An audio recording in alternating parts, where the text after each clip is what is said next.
Hormuz clearance పై US Iran సానుకూలంగా ఉన్నట్లు reports వస్తున్న వేళ క్రూడ్ ధరలు భారీగా తగ్గుతున్నాయి. WTI క్రూడ్ బ్యారెల్ 87.36కు చేరగా బ్రెంట్ $91.12 దగ్గర ట్రేడ్ అవుతుంది. ఇక UAEకి చెందిన ముర్బాన్ డాలర్ 90.05 వద్ద కొనసాగుతుంది. వివాదాస్పద వ్యాఖ్యల నేపథ్యంలో అరెస్ట్ అయిన బీఆర్ఎస్ మాజీ ఎమ్మెల్యే బాల్క సుమన్ కు నాంపల్లి కోర్టు 14 రోజుల రిమాండ్ విధించింది. జడ్జి ఆదేశాలతో ఆయనను హైదరాబాద్లోని చెంచలగూడ జైలుకు తరలించారు. అంతకుముందు సింగరేణి అధికారుల ఫిర్యాదుతో కేసు నమోదు చేసిన పోలీసులు దాదాపు 7 గంటలు ఆయనను ప్రశ్నించారు. రాష్ట్రంలో నేడు తేలికపాటి నుంచి మోస్తారు వర్షాలు కురిసే అవకాశం ఉందని వాతావరణ శాఖ వెల్లడించింది.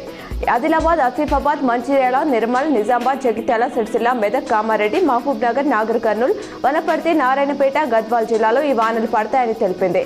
ఉరుములు మెరుపులతో పాటు 40 నుంచి 50 కిలోమీటర్లతో ఈదురుగాలులు వీస్తాయని పేర్కొంది.